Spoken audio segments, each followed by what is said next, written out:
New York smelled like burnt coffee and coal dust that winter. It was 1926, and Carmine Galante was just 16 years old, wiry, dark-eyed, and already walking like a man with secrets. He wasn't born into power, he was born into hunger.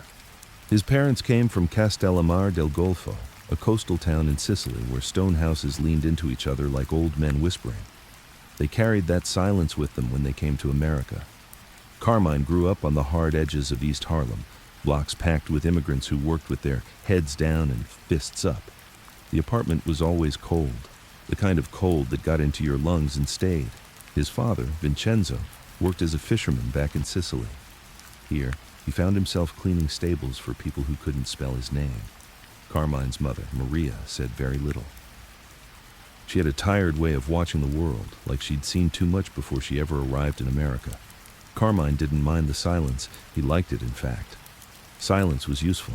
People said things when they thought no one was listening. The first time Carmine stole anything, it was bread. A loaf wrapped in brown paper, still warm from the oven. The shopkeeper turned his back, and the bread disappeared like a magician's trick. He ate it alone under a fire escape, steam rising from the crust as snowflakes melted on his hands. That was the first time he understood what power felt like. Not violence, not anger, just control. By 18, he was working for small-time numbers men, taking bets, running errands, carrying messages he didn't read. He always arrived early, always left quietly. He dressed in gray. The color of cigarette smoke and winter slush, easy to miss, easy to forget. People noticed him anyway. There was something about the way Carmine looked at people, like he was already bored of them, like he saw through every word before it left their mouths. One man called it ambition, another called it danger. Both were right. Carmine didn't speak unless he had to, but when he did, people listened. His voice was low, rough like gravel under shoes, but steady. He never shouted, never raised his hands. That made it worse somehow, the quiet way he told a man to sit down and listen. And the man sat. In 1930, the streets were changing. Prohibition had turned bootleggers into kings. The old Sicilian families were rising like weeds through cracks in concrete. Salvatore Maranzano, Joe Bonanno, Lucky Luciano. Young men with blood ties and old grudges. Wars were brewing, silent, slow-moving, but deadly. Carmine didn't care much for politics, but he understood one thing. Whoever controlled the ports controlled the future. Ships came in every day, crates of olive oil, cheese, silk, tobacco. Hidden inside were other things, the things nobody listed on manifests. Guns, drugs, names, secrets. He started spending time around the docks in Brooklyn, just watching, smelling the air, a mixture of salt, sweat, and secrets. By then, people knew his name, not loud, not big, but whispered. Galante, not the biggest player, not yet, but he was a man who got things done, quietly, precisely, like a needle slipping under the skin. Carmine understood one more thing. Heroin wasn't just a drug, it was a currency, a passport, a kingdom wrapped in powder. And America, tired, rich, and naive, was ready to inhale it. But that was for later. For now he watched, waited, built trust like a spider builds a web, one thread at a time. And in the silence of those cold Brooklyn mornings, Carmine Galante began to dream of empires. The docks in Red Hook had their own kind of language, not the loud kind, not English either, but the kind men spoke through nods, through grunts, through crates stacked too neatly and barrels sealed too tightly. Ships rolled in under the gray skies like beasts returning from some faraway hunt, their hulls thick with rust and barnacles. You could smell the sea even blocks away, the rot of fish, salt-slick ropes, diesel smoke hanging heavy in the wind. Carmine Galante liked it there. It was 1931 now. The Castellamarese War between Joe the Boss Masseria and Salvatore Maranzano was tearing the Italian underworld apart. Shootings in broad daylight, men in suits lying face down in gutters. People talked of loyalty and honor like prayer, but they dropped those words faster than a spent bullet when power was within reach. Carmine stayed out of the headlines. He made deliveries for men who never used the phone. Picked up envelopes in butcher shops where the meat was too clean and too quiet. Sometimes the packages smelled like cloves, other times like death. He learned early that real power didn't raise its voice. He didn't ask questions either. That's what made him valuable. That, and his eyes. Always calm. Never hurried. He had a way of standing still even when the room was spinning. One evening, Carmine met a man named Donato Greco behind a cold storage facility near the East River. Donato had a thick neck and a red scarf that never left his throat. A made man from Naples with connections to Marseille. He imported wine mostly. At least, that's what the invoices said. Greco looked Carmine over once, then handed him a clipboard with fake customs codes scribbled in perfect handwriting. "You know what's coming in this week?" Greco asked. Carmine looked at the paper, then at the man. "Do I need to?" Greco smiled. "No, you don't." That was the test, and Carmine passed it. The next week, Carmine was handed the keys to a warehouse in Sunset Park. Inside, burlap sacks of Turkish poppy powder marked as flour. The guards didn't blink. The paperwork was perfect. But the air in that place, it burned the back of your throat like pepper and vinegar. The powder was pure, uncut and untouched. Carmine never used, never even touched the stuff. But he understood the weight of it, not the physical weight. That was light. But the power, the danger. This wasn't rum running. This wasn't gambling. This was different. This was the future. He moved it like he moved everything. Slow, quiet, no fuss. Ships to trucks, trucks to safe houses to crooked pharmacies and backroom clinics. Nobody saw him sweat. He kept his crew small. Men with clean suits, clean shoes, and no families. Loyalty was everything, and silence even more. When the war between Masseria and Maranzano ended, it wasn't with a handshake. It ended with blood. Masseria shot in a restaurant while holding a playing card. Maranzano stabbed and shot in his office just months later. Luciano rose from the ashes, reorganizing the 5 families like a chessboard. Carmine wasn't a bishop or a knight, not yet. But he was watching the board. He always watched. The heroin trade was still small, a whisper beneath the louder noise of alcohol and vice. But Carmine saw the outlines of something bigger. America didn't know it yet, but it was hungry. It wanted escape, wanted numbness. And Carmine could deliver that in glassine envelopes no bigger than a matchbox. He expanded into Montreal first, quietly. The Canadian border was loose back then, easy to cross with the right smiles and the right names. From Montreal, it was easy to funnel product into Buffalo, Detroit, even Chicago, cities already softened by corruption, cops with full pockets, judges with short memories. One night, while waiting for a shipment to clear, Carmine sat in a diner on Grand Street. He liked the booths there, vinyl seats that stuck to your coat, windows fogged up from inside. He stirred his coffee 3 times counterclockwise. That was a habit. Always 3. Always counterclockwise. A waitress in a paper hat dropped off his eggs and didn't ask questions. She never did. That's why he liked her. Across from him sat a man with a crooked jaw and a tie too thin for his suit. Sal Giordano, a fixer, a middleman. Not someone Carmine trusted, but someone he had to work with. "There's talk," Sal said, voice low.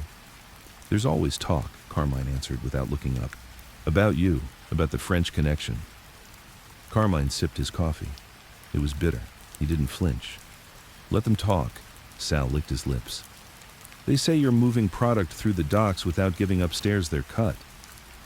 Now Carmine looked up, not angry, just still.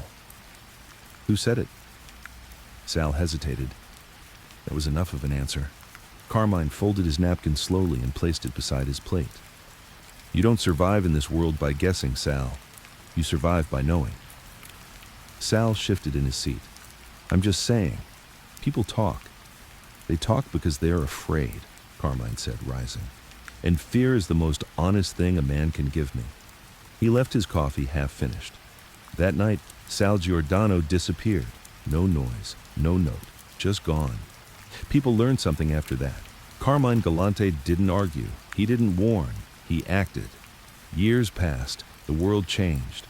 World War II came and went. Men went off to fight fascists. Carmine stayed home and made millions.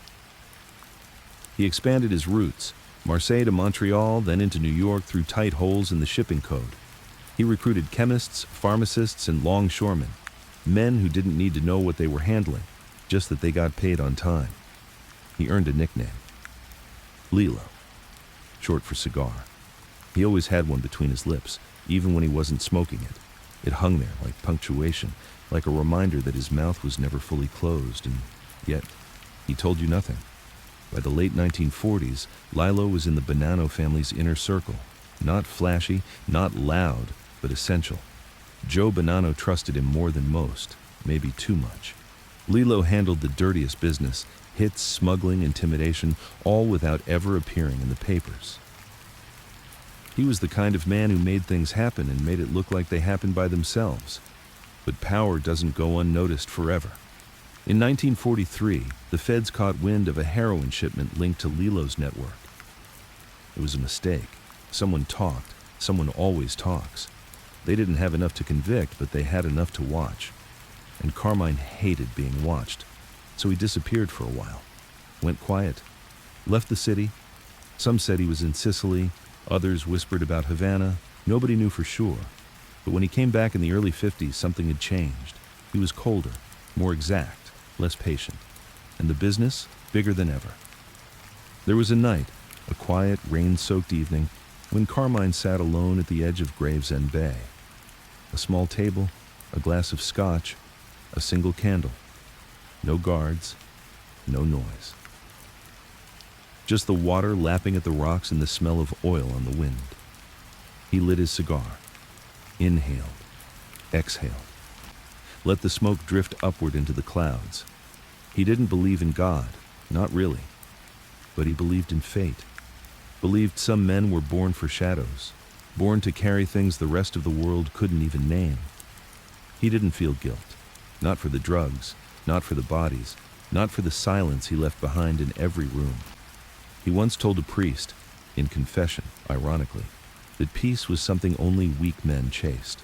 Power, he said, was peace. When you controlled everything, there was no need to sleep with one eye open. The priest never came back to that church again. Carmine didn't notice, or if he did, he didn't care. By now, his heroin roots were gold-plated and untouchable. From the poppy fields of Turkey to the refining labs in Marseille, through couriers in Sicily and smugglers in Canada, the drug made its quiet way into American veins. Not with fanfare, not with noise. Just a whisper, a needle, a sigh. And behind it all, the architect, the ghost, the man in the gray suit with the cigar between his teeth, Carmine Lilo Galante. But he knew, nothing lasts forever, and even in dreams the past waits. The ships didn't make noise when they arrived, not the ones that mattered. They slid into Montreal's harbor before the sun rose, fog curling around the docks like cigarette smoke. The men who unloaded them weren't the kind to talk. Frenchmen, mostly. A few Corsicans with scars on their knuckles and stories they never told. They wore gloves even in the summer, never rushed, never smiled. In the early 1950s, Carmine Galante made Montreal his private kingdom, not by announcing it, not by planting a flag, but by doing what he always did, watching, listening, waiting. He came through in a long coat, never traveling with more than one or two men. His meetings were held in butcher shops, inside restaurants with thick back walls and meat hooks that never swung. The Canadians didn't know what to make of him at first. He wasn't loud like the Chicago guys, wasn't showy like the New Yorkers, but he had a gravity to him, like a man who wasn't guessing anymore. Montreal was perfect for him, not just because of its location, nestled between Europe and America like a halfway house for sin, but because of its vulnerability. The port was dirty, the cops were dirtier, and behind the curtain of snow and Catholic guilt, there was a hunger for money. Money that heroin could feed. It came in through Marseille. That's where the French connection really started, in those narrow alleys and damp basements near the old port, where chemists worked quietly boiling poppy resin into something clean, something pure. The Corsican Mafia controlled the labs. Men like Paul Mondoloni and Jean Jahan, veterans of both wars, now trafficking something far more addictive than politics. Carmine didn't speak much French, but money translated just fine. He didn't care about the science. He cared about efficiency, purity. The product that left Marseille under his network was 98% pure. That meant less cutting, less risk, more demand. The streets of Harlem and the Bronx didn't know his name, but they knew the power in his packages. From Marseille, it reached Montreal in refrigerated trucks and shipping containers labeled as machinery. Then, it crossed into Buffalo, Detroit, and New York, tucked into steel compartments, hidden under crates of sardines or sacks of imported pasta. By the time it reached the streets, it moved like a ghost. No fingerprints, no trail, just whispers. In New York, Carmine standing inside the Bonanno family was solidifying like concrete. He wasn't just an earner, he was the engine. Joe Bonanno, quiet and calculating, saw in him a man who could expand without noise, build without blood, unless absolutely necessary. And when blood was necessary, Carmine didn't blink. He handled his hits the same way he handled his shipments, precisely, with no ceremony. 1 bullet, 2 if the man had a reputation, never more, never less. He didn't do warnings, didn't do threats, just facts. You were either useful or you weren't. You either delivered or disappeared. By 1957, Carmine was more than just a soldier. He was one of the key figures controlling heroin's flow into the U.S. While other families dipped into the trade, he practically owned it. Not in name, but in method, in reach, or in the way his fingerprints weren't on anything, but his silence was everywhere. The FBI started to notice, not loudly, not in public, but behind doors his file grew thicker. They called him a top narcotics man. They watched him walk in and out of hotels, never touching a suitcase. They recorded phone calls that said nothing, coded words, half sentences. He never mentioned drugs, never used the word shipment. Instead, it was, "The fish is fresh," or "The candles are ready for mass." They knew what he was doing. They just couldn't prove it. It was around this time that the quiet started to wear thin. Power, Carmine always believed, was like breath. You didn't notice it until someone tried to take it away. And there were people trying. In Montreal, the Canadians started tightening the ports. Pressure from the U.S. forced their hand. Inspections got stricter. A few trucks went missing. One shipment, and small but pure, it got intercepted just outside Ottawa. Carmine didn't react right away. He waited. Then, one night, the customs official who signed that search warrant was found in his garage, his head inside a plastic bag, his car still running. No note, no message, just an accident, they said. The kind that reminded people not to make others nervous. But the threat wasn't just outside. Inside the Bonanno family, things were shifting. Joe Bonanno, old and cautious, was starting to lose his grip. Younger capos were rising, men who smiled too easily and talked too much. Some whispered that Carmine was too ambitious, that he was building something too big, too fast. They were right. Carmine wasn't just moving heroin, he was building infrastructure. Safe houses in Jersey, chemists in Queens, bank accounts in Panama. He used legitimate companies, fish importers, linen suppliers, even a Catholic charity. Everything layered, everything clean. So clean it scared people, because they didn't understand it. And what men don't understand, they try to destroy. One night in 1959, Carmine stood on the roof of a warehouse in Brooklyn. Below him, crates were being loaded into 2 trucks. Inside each, vacuum-sealed packets of heroin hidden in fish guts. The smell was unbearable. Rotting scales, old brine, but the disguise worked every time. The moon hung low, yellow like an old tooth. The city stretched quiet and wide beneath it. Carmine didn't speak for a long time. He just watched the men work, slow, careful, afraid to breathe too loud. One of his crew, a new kid from Bay Ridge, climbed up to say something. Carmine didn't turn. "Something wrong with the shipment?" he asked. "No, Mr. Galante, it's clean." Silence. Then Carmine said, almost softly, Then why are you up here? The kid didn't answer. Carmine finally looked at him. If you ever interrupt me again while I'm thinking, he said, I'll have your tongue nailed to your belt. The kid turned pale.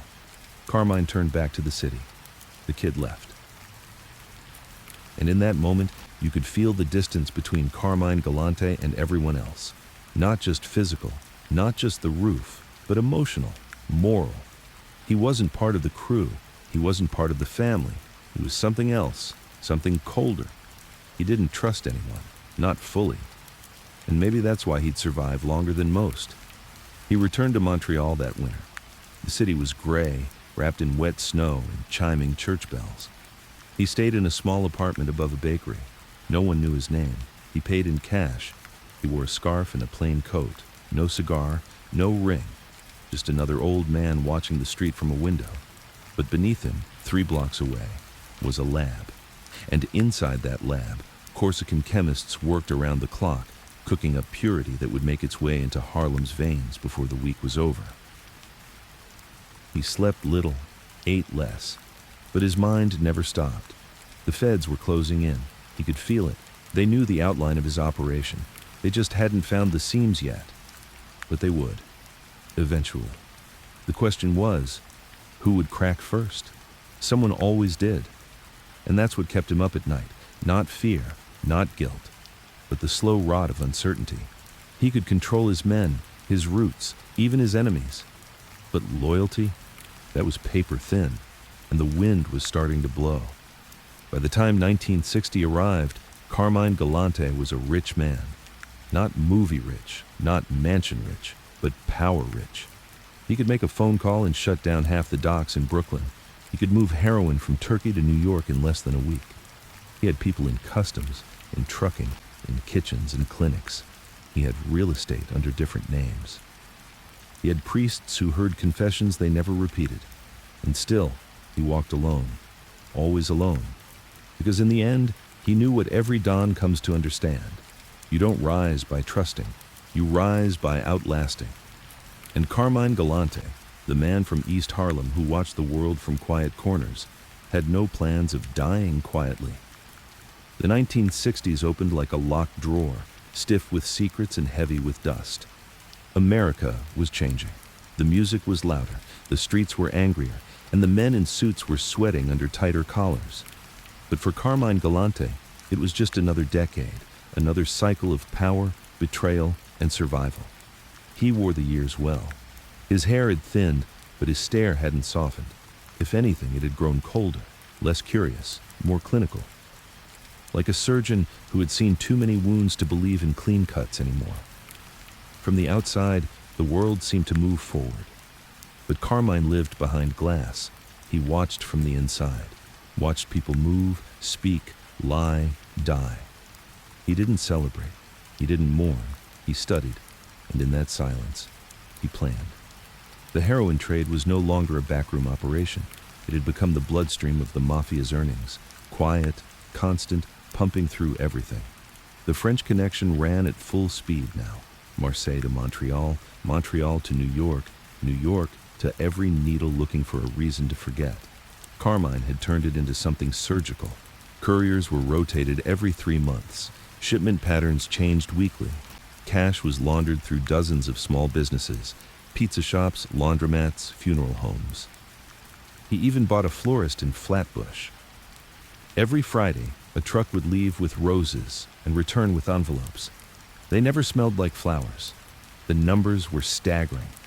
Some months, millions of dollars passed through his hands. Clean, untraceable. Money that didn't speak, money that didn't blink, but money attracts attention. And by 1961, the FBI was breathing heavy behind thick glass doors. They watched him everywhere. Carmine knew the cars, plain black Fords parked 2 blocks down, knew the agents, young, pale, nervous in suits that didn't quite fit, knew the tricks, the mail checks, the phone taps, the garbage men who took more than just trash. He didn't mind being watched. Not exactly. He just didn't like being followed. So he adjusted. Stopped using payphones, started speaking through codes again. Red wine meant heroin, wedding meant shipment. He stopped visiting his usual spots. No more cafes, no more street-side meetings. Everything moved indoors, deep indoors, rooms with 2 exits and thick curtains. He even changed his walk. A little slower, a little more crooked. Let them think age was catching up. Let them write him off as half-retired. Let them believe. But in the shadows, he was busier than ever. One morning, a small shipment vanished in Newark. 4 kilos. Gone. No violence, no bodies, just disappeared. Carmine didn't panic. He lit a cigar, poured a short black coffee, and called no one. Instead, he waited 3 days, then summoned Benny Licata, the man in charge of that drop. They met in a bakery Carmine owned. The back room smelled of powdered sugar and fear. Benny was young. Too young. He thought smiles made you trustworthy. Thought fast talk could hide slow thinking. Carmine didn't speak for the first 10 minutes, just sat, watching him sweat. Finally, he asked, "Did you take my product, Benny?" Benny shook his head too fast. "No, Mr. Galante. No, I swear on my mother's grave." Carmine nodded, then said quietly, "She's not the one I'm burying." 2 days later, Benny's body was found in a dumpster in Jersey City. No gunshots, no bruises, just a red rose in his mouth. A message to his crew, to the FBI, to the world. Don't test the quiet man. As the years rolled on, the families grew restless. Galante's operation was too big, too clean, too independent. The other bosses, Gambino, Lucchese, Genovese, started whispering in alleys and country clubs. Why did Carmine get the lion's share of the heroin? Why didn't he kick up more to the commission? Why did he act like he was already boss? Because he was, not in name, but in reach. Joe Bonanno, his old mentor, had grown soft, lost his grip. And while Bonanno played politics, Carmine played architecture, building something lasting, cold, functional, nearly invisible. He didn't ask for permission, he took space. And space in the mob is the same as war. In 1964, the FBI made its first real move. Operation Big Mike, a sting aimed at breaking the French Connection's American pipeline. They tapped phones in Montreal, busted labs in Marseille, flipped 2 middlemen in the Bronx. But Carmine, he was nowhere on the wire. His name came up only once, in a whispered conversation where a courier muttered, "Don't tell Lilo." That was all, and it infuriated the feds. They called him a phantom, a myth. One memo read, "Galante operates like a man who doesn't believe in consequences." And maybe he didn't. He wasn't hiding. He just didn't leave fingerprints. But he did feel it. The pressure, the weight. Power comes with shadows. And now, the shadows were growing, not from the outside, from within. His own men, quiet at first, began to show signs of itching ambition. Not disloyalty, not yet, just restlessness. They wanted more turf, more action, more reward. But Carmine didn't share. He gave orders, not opportunities. He built glass walls around his empire, let them watch, but not touch. That worked for a while. But hunger is louder than loyalty. And Carmine, he was starting to notice the noise. He moved his base of operations to Queens, closer to the airport, closer to the couriers. He bought a bakery there too. Out front, it sold cannoli and soft focaccia. In back, it was wired tighter than any police precinct. Steel doors, shredders, a walk-in freezer with more than just meat inside. He hosted no more than 3 men at a time. His table always had espresso, a plate of salted almonds, a small leather notebook he never opened in front of anyone. Sometimes he spoke, sometimes he didn't. But everyone left with the same feeling, like they'd just survived something. His health, surprisingly, stayed strong. He never drank much, never touched drugs, ate simple meals, slept little, walked often. But his mind began to wander, not from age, from weight. He couldn't delegate, couldn't trust. So he carried everything. And by 1967, that weight had a shape. It looked like a ledger, a list of names, a mental map of ports and codes and trucks and banks. It lived in his head like a second brain, one that didn't sleep, didn't rest, didn't forgive. One cold night, Carmine stood at the edge of Gravesend Bay again. The same bay he'd stared into years before. The water was calm, the wind sharp. In the distance, the Statue of Liberty blinked through mist. He lit a cigar, let it burn slow. He thought about the old days, the fish markets in Brooklyn, the stolen bread under fire escapes, the first crate from Marseille. He thought about how far he'd come, how far he'd climbed, and how narrow the top really was. Behind him, his driver stood quietly, didn't move, didn't speak. Carmine turned, finally, and said, "When they come for me, it won't be strangers." The driver didn't answer. He didn't have to. They both knew the truth. By 1968, the cold felt different. Not just the weather, the winter air that sliced through Queens like broken glass, but a deeper kind of chill. The kind that lived behind walls, the kind that made phone lines feel thinner and silence feel heavier. Carmine Galante walked slower now, but not because of age, because of thought, because each step had weight, each move had consequence. He wasn't building anymore. He was defending, not with guns, not yet, but with stillness. The bakery he ran in Queens had become more than a business. It was his heart chamber, his war room, his sanctuary. He redesigned it that year, had new locks installed, thick steel hinges, glass so dense it could stop a bullet. He moved his desk to the back beside the freezer. From there he could hear everything, the buzz of the front bell, the chatter of deliveries, the silence of fear. He liked silence. It told him who was nervous. Every Thursday morning, a man named Alberto Cirelli would arrive with fresh ledgers. Alberto was small, neat, with fingers like a violinist and eyes that rarely blinked. He kept the numbers, never asked questions, wrote in ink, not pencil. This morning, he brought bad news. "The Montreal route's been compromised," he said quietly, placing a folder on the desk. Carmine didn't look up from his espresso. "Define compromised." Alberto hesitated. "Customs found something. They didn't make arrests, but they found it. Powder inside false bottom crates from Le Havre, 1/2 kilo." Silence. Carmine stirred his coffee 1, 2, 3 times, counterclockwise. Then he looked up. "You want me to believe that was an accident?" "I don't know, Mr. Galante." "You do know," Carmine said softly.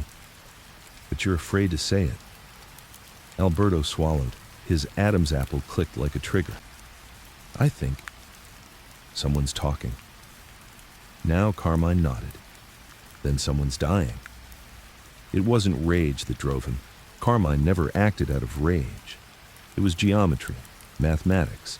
Something doesn't fit, you cut it away. A hand that trembles while holding weight needs to be removed before it drops everything. He had 2 men flown in from Syracuse that same night. Clean shooters, quiet mouths, no questions. He gave them 3 names. One of them was likely innocent. He didn't care. The message wasn't just for the guilty, it was for everyone.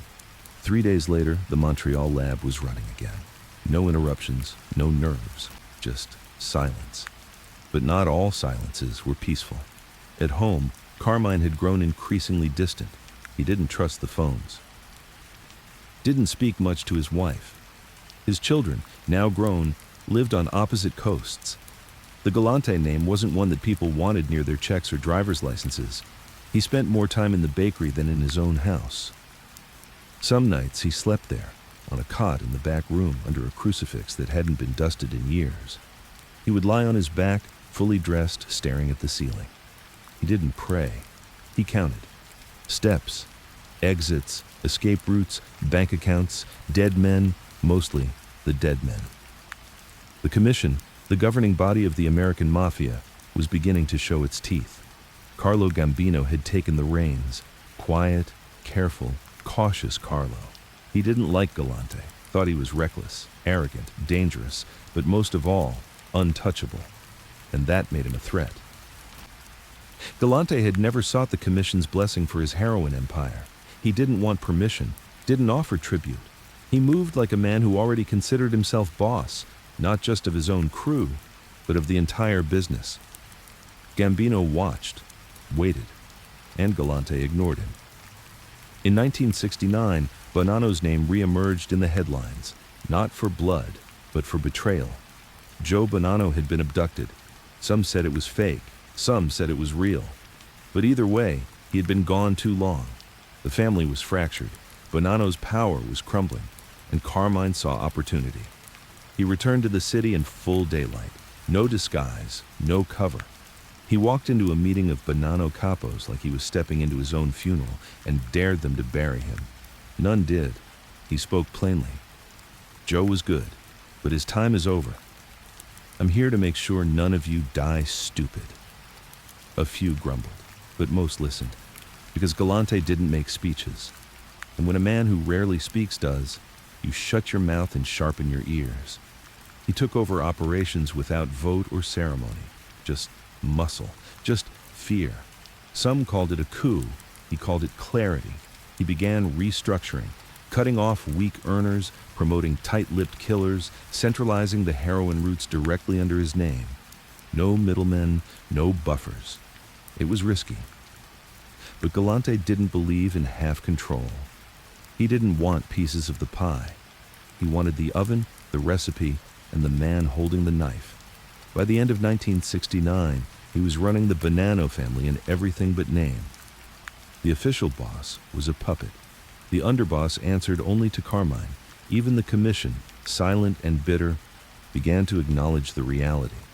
They didn't like it, but they feared what would happen if they challenged it.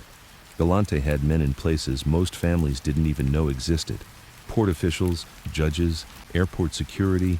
He had labs in Sicily, ships in Malta, boats that disappeared before radars could blink. He moved heroin like oil, across oceans, through borders, under the radar of every government, and with every successful shipment, his isolation deepened. Because power doesn't build bridges, it builds towers, and towers are cold. In private, Carmine had started talking to himself more, not in madness, in practice. He'd sit alone in the bakery, under a flickering bulb, rehearsing conversations with men who might betray him. He'd answer himself in other voices. He'd imagine what they'd say when the FBI finally got close enough to touch him, what they'd say when the bullets came, what his last words would be. He wasn't afraid of death, but he wanted to be ready, not for God, but for the lie that would come after, that he was just another greedy thug, just another dead Don who flew too close to the sun. He wanted to leave no doubt that he designed every step of this empire, that he was the architect, the builder, and if need be, the one who'd set the fire himself. That winter, he ordered his last vacation, just 3 days in upstate New York, alone, a cabin near a lake, no phone, just a fire, a thick coat, and 2 bottles of scotch he barely touched. He walked in the snow, stared at the trees, listened to the wind, not for peace, for signals, every crack of ice, every rustle of pine. He didn't trust anything that couldn't be explained, and yet, something in that forest, something ancient and silent, reminded him of the streets of East Harlem, where he came from, where boys starved and men killed just to be remembered. He stood by the lake, cigar burning against the wind, and muttered to the gray water, "You don't own power, you rent it, and the rent's always due." Then he turned back to the cabin and didn't sleep. In 1970, Carmine Galante returned to Brooklyn with a smile that didn't touch his eyes. Not many people remembered what his smile looked like. It wasn't friendly. It was something between a warning and a secret, like he'd already decided how the conversation would end, and he was being polite enough to pretend it was still open. He didn't walk like a boss, didn't talk like one either. But by now, no one questioned it. He was the de facto king of the Bonanno family. The old guard had either died, vanished, or learned to bow without bending their backs too far. The new blood, young, eager, dangerous, followed him not out of love or loyalty, but because they knew who ran the pipeline. The heroin flowed because Carmine said it could. From Turkey to Marseille, from Montreal to New York, from Carmine's mouth to their pockets. And if he ever closed his mouth, they'd starve. He held meetings in a diner now, not fancy restaurants, not dark social clubs. A place called Joe and Mary's in Bushwick, old Formica tables, laminated menus, dusty blinds that never quite closed right. People thought it was a front. It wasn't. It was a statement. Galante sat there every morning, Same table by the window, cigar in mouth. Eyes half-lidded, like a man waiting for bad news that never came. No bodyguards, no spectacle. He didn't need a show of force. He was the force. And he knew the difference between fear and respect. Fear shows up on time. Respect waits to be called. The commission called a meeting in 1971. Galante didn't attend. He didn't need to. The message was clear. Stop expanding, share the profits. Show respect to the 5 families. Carmine sent no reply. He simply increased shipments by 20%. It was his way of saying, I hear you. I just don't care. That kind of arrogance, quiet, casual, dismissive, terrified the other bosses. Not because Galante was reckless, but because he wasn't. Every move he made was calculated, surgical, brutally logical. He didn't rage, he removed. That year, a Lucchese-linked crew tried to hijack a heroin truck in Queens. They disappeared, not just the shooters, the whole crew. 9 men, gone in 48 hours. No bodies were found, no funerals were held. It was as if they had never existed. When the Lucchese family sent a message demanding answers, Galante had a crate of fresh fish delivered to their front door. No note, just eyes staring up from cold, crushed ice. The message was understood, and nothing more was said. But with every act of control, Carmine grew more alone. He didn't dine with capos anymore, didn't take walks with old friends. Even his most trusted lieutenants were kept at a distance. He slept in 3 different homes across the city, rotating weekly. No patterns, no habits. He stopped using phones entirely. All communication was face-to-face, with time gaps between every meeting. Even his grandchildren didn't see him anymore. He had become a ghost in the body of a man, and ghosts don't trust the living. The FBI was circling closer now. They had names, routes, bank accounts. Informants were flipping in Chicago, Detroit, even Montreal. But none of them could place Galante directly at the center of anything. He was careful, too careful. He signed nothing, wrote nothing, told people only what they needed to know. And even then, not much. The feds started calling him the heroin pope. Not because he blessed the trade, because he was untouchable. They launched a task force in '72 just for him. Round-the-clock surveillance, hundreds of hours of wiretaps, a small army of agents following every truck that came in from Canada. And still, nothing. Galante was there. They knew it. They could feel him in the shadows. But he moved like smoke. And smoke leaves no footprints. Yet Carmine knew better. He wasn't invincible, just unproven. He could feel the heat, not in his skin, but in the way men started looking at him sideways. In the way questions took longer to answer. In the way people laughed a little too loud around him, like they needed to convince themselves they weren't afraid.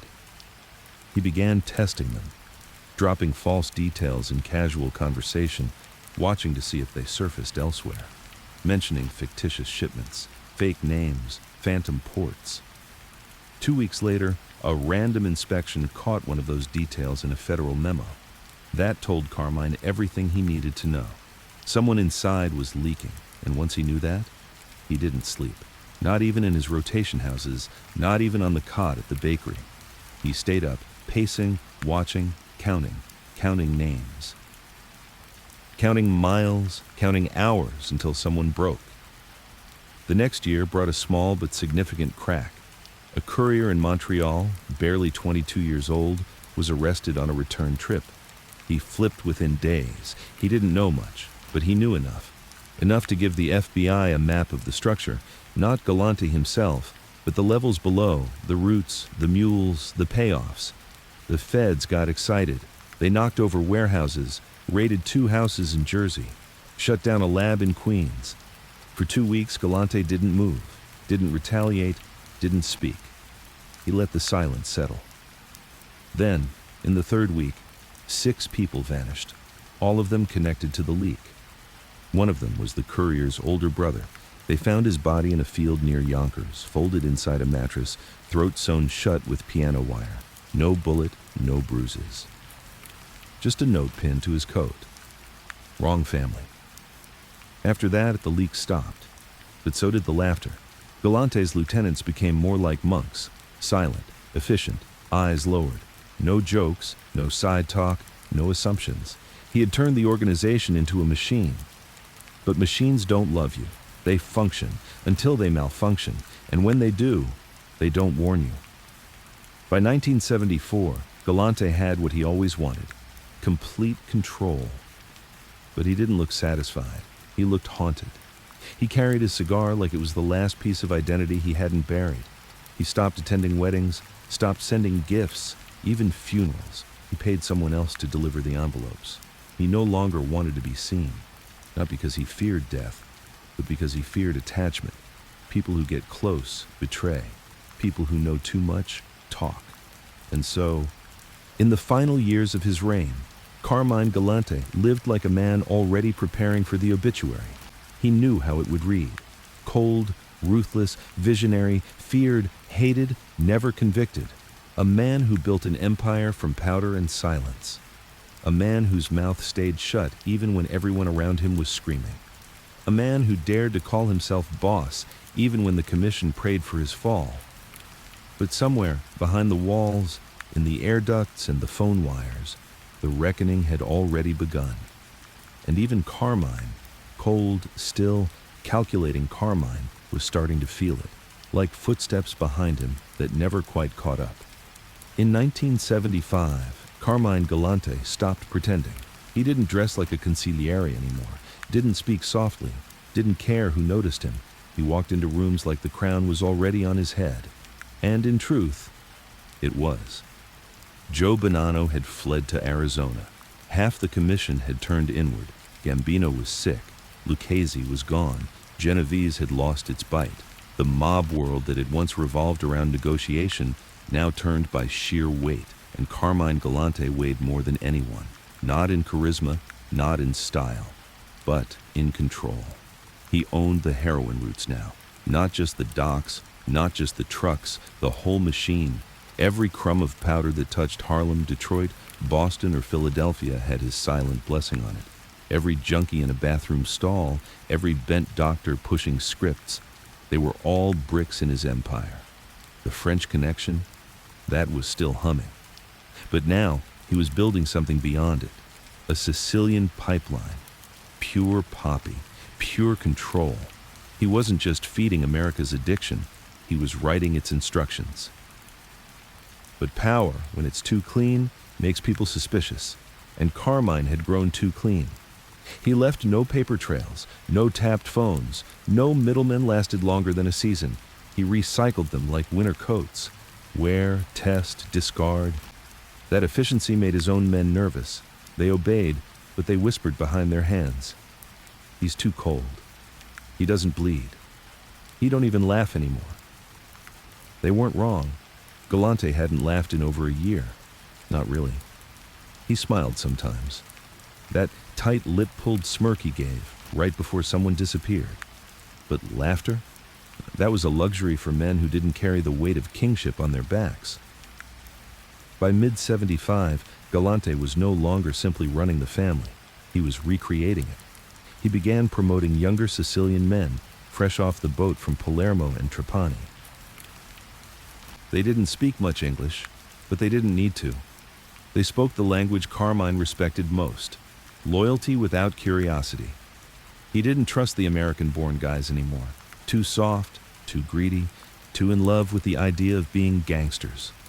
But the Zips?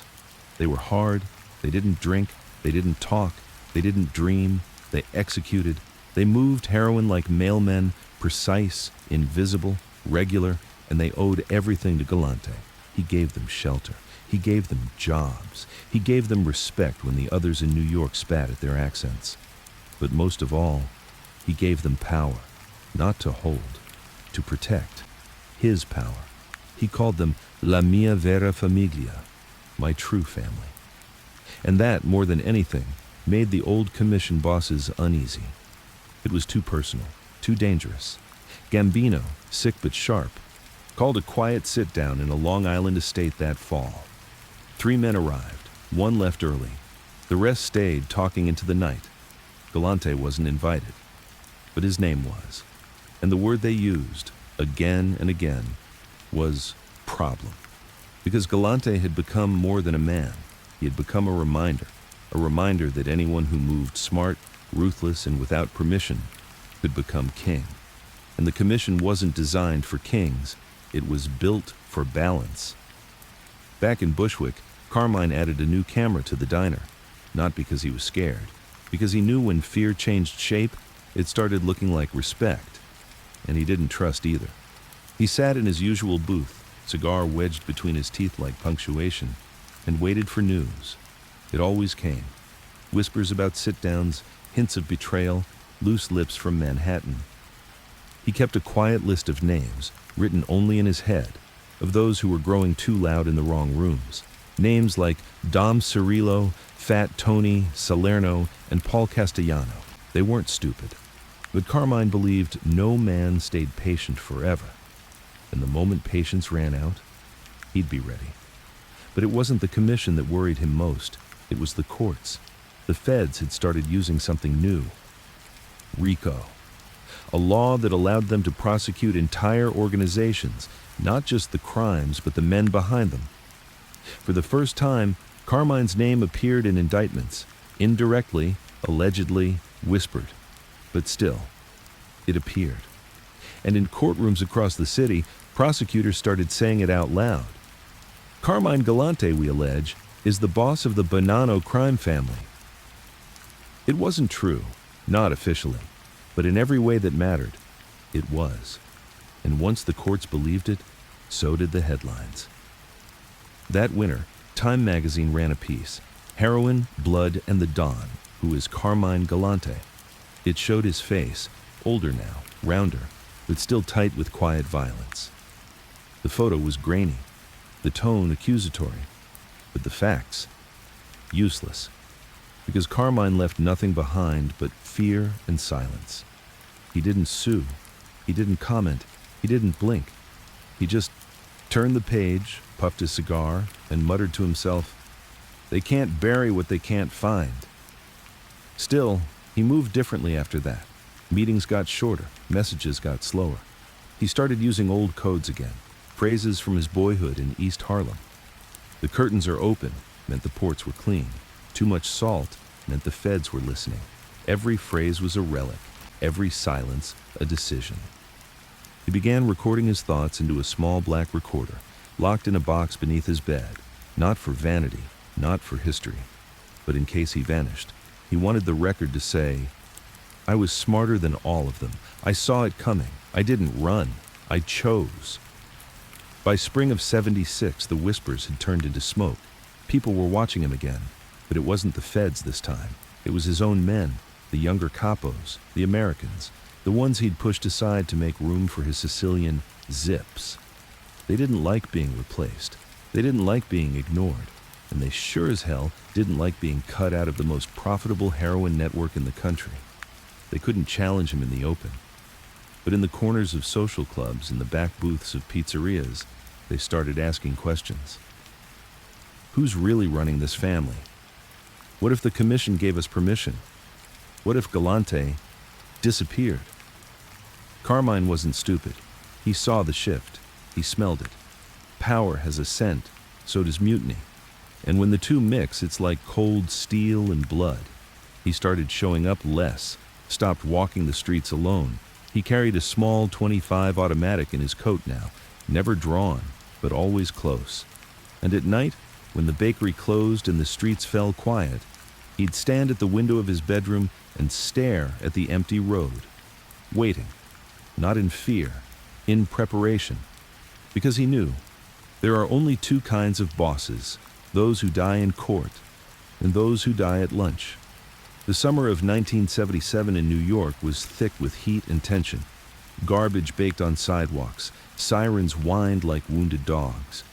And in Bushwick, where shadows stretched longer than truth, Carmine Galante was still sitting at his table. Same diner, same booth, same cigar, unlit, bitten on one side, same cold stare through dusty blinds. But something had changed, not outside, inside, in him. He was still in control, still the one people feared. But now, he was starting to feel the waiting. A different kind of silence had taken over, not the good kind, the kind he used to work with, the kind that told him people were loyal. This silence felt like a breath being held by men with guns under their shirts and orders in their pockets.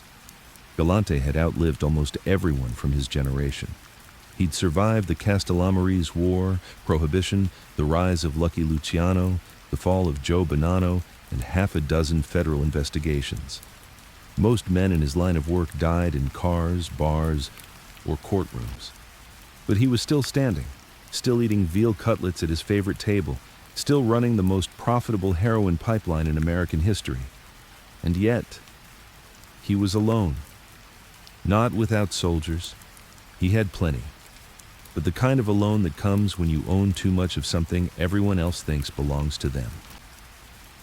The Bonanno family didn't feel like a family anymore.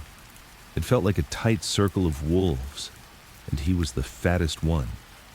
He'd brought the Sicilians, the Zips, into the fold because he believed in blood, in roots, in men who didn't fold under pressure or ask too many questions. But he'd miscalculated. He'd brought them in to protect him from betrayal, and instead, he'd taught everyone else how to live without him. In July, he called a meeting with 3 capos, all American-born, all uneasy. They sat across from him in the back of the bakery, faces blank, hands folded like schoolboys. Galante didn't offer them drinks, didn't offer small talk, just facts. You're not moving product without my say. You're not talking to the commission, and you're not building side crews. One of them, Sonny Ferrasi, opened his mouth to protest. Carmine didn't let him finish. You say one more word, I'll take your tongue out and staple it to your throat. The room went still. He stood, looked at each of them, slow and exact. You don't like how I run things? He said. There's the door. You walk out now and you keep walking until I don't remember your name. No one moved. He nodded once. Meeting over. They left quietly, but they didn't forget. That night, Sonny met with 2 others at a butcher shop in Staten Island. They didn't talk about mutiny. Not directly, not out loud. They talked about the future. They talked about balance. And most of all, they talked about what might happen if Carmine Galante dropped dead at lunch one day. Would things go back to normal? Would the heroin pipeline finally be shared? Would the commission finally loosen its noose? Would the Bonanno family be a family again? Meanwhile, Carmine was making new plans. He wanted expansion, international, not just Sicily, South America, Colombia, Venezuela, ports that were still blind to the game. He spoke to one of his men about the future. Heroin's the oil of the next century, he said. We don't own it, we don't eat. He scribbled ideas in a little black book, names of islands, ports, couriers who spoke Spanish and didn't flinch. But for the first time, his writing shook slightly. Not from age, from something deeper, a whisper, a thought that he might not live long enough to see it. The feds were still watching, always watching, but now they had teeth. RICO cases were landing hard. Old friends were flipping. A man Carmine had once shared wine with in Montreal testified before a grand jury, called Galante a godfather of poison, claimed the Zips ran heroin out of pizzerias like flour. The case was weak, circumstantial, built on rats and rumors. But the damage was done. The papers printed his name again. Galante, drug lord of the Bronx. The cigar, Don in the FBI's sights. They put his face on front pages, recycled the same photo, him squinting, cigar clenched, eyes like granite. And Carmine? He clipped the article, folded it, and burned it in a metal ashtray. That summer, the heat didn't break. July was thick, suffocating, the kind of heat that made men irritable, the kind that made tempers curl and mouths slip. One of his soldiers, Mario Ricci, a soft-eyed man from Williamsburg, whispered something he shouldn't have at a backyard barbecue. Galante's getting soft. He don't even trust himself anymore. By the end of the week, Ricci's car was found at the bottom of the East River. No body, just his jacket in the back seat folded like laundry. The message was clear. Galante still had claws. But messages don't fix fractures. On July the 12th, 1979, Carmine woke up in a quiet house in Queens. He brewed a small pot of espresso. No one else was home. He ate a boiled egg. Dressed slowly, a pale gray suit, no tie. Cigar clipped, resting behind his right ear. It was a Thursday. He called one of his men, Leonardo Nino Coppola, a quiet Sicilian who rarely spoke above a whisper. "Joe and Mary's at 1, he said. "Tell them I want the table by the window." Then he hung up. No, see you there. Just the kind of goodbye that didn't sound like one, but maybe was. He arrived just after 1, sat in his usual booth, lit his cigar, ordered veal and salad as always. 2 men sat with him, his bodyguard Leonard Coppola and another Sicilian associate, Giuseppe Turano. They talked about business, nothing loud, nothing urgent. The staff moved carefully. Everyone in that diner knew who he was, and they knew that if Carmine Galante ever died, it wouldn't be in court and it wouldn't be quiet. But Carmine. He was relaxed. His legs were crossed. His fork moved slowly through the salad. He laughed once, a small, short thing. Like maybe in that moment he believed the worst had passed. Outside, 3 men waited. They were Zips, his own men, men he trusted, men who smiled when he entered a room and stepped aside when he passed. But this time, they weren't waiting to greet him. They were waiting to end him, not for money, not for pride, but for balance. The commission had approved it. The Capos had blessed it. The Bonanno family had accepted it. Because the crown wasn't meant to be welded on. It was meant to be passed, and Carmine refused to pass it. At 1:45 p.m., the door opened. The men walked in like customers. No masks, no rush. They pulled their guns. And before Carmine could turn his head, he was shot in the face, twice. The cigar fell from his mouth. He didn't scream, didn't even flinch. He died with his legs still crossed. The men walked out as calmly as they entered.